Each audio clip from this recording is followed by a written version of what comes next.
Alright, ladies and gentlemen, Fab's in the house and welcome back to the channel.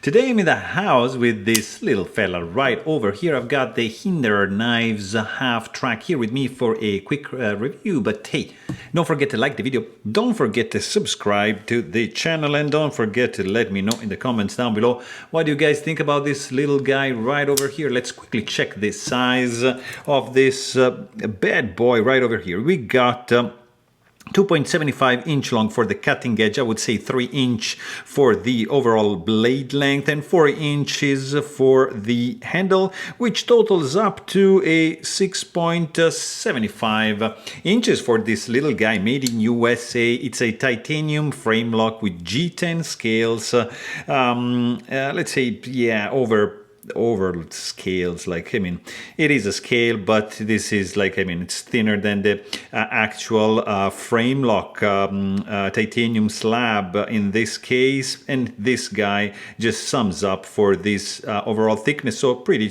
symmetrical. This is the half track. It's the small version of the full track, of course. This is the slicer. You can get this guy many finishes, many colors, also different steels. Like this is coming with the 20 CV steel. It is nicely made. There's no internal skeletonization. Is overbuilt.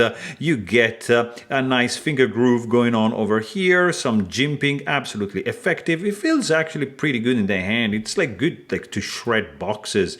This is a nice utility knife. I would say feels pretty good in the hand. Couple of standoffs over here. You get very sturdy construction, tip-up carry only titanium pocket clip. It's not reversible. Usually in the like XM18, for example, like this guy right over here, you can decide where to put your clip, but not in this case. You get these two pieces of hardware sticking out from the handle. It is a flipper. It is the generation with the tri-way pivot, so you can swap bearings with washers, either Teflon or phosphorus bronze. It's going to be up to you. You're going to need a little bit of hardware bits to take this guy apart, like T-spanner 12. If you want to remove the clip, you get a Phillips screwdriver, T6 for these two guys, and a flathead screwdriver for that, and T6 also for these two. So interesting knife. It is probably not my jam, but it is an interesting one. It's pretty all right. The price is going to be around $450, and it's a nice one, made in US. And if you want to know more, please check out my full-length review. And thanks for watching. Stay tuned.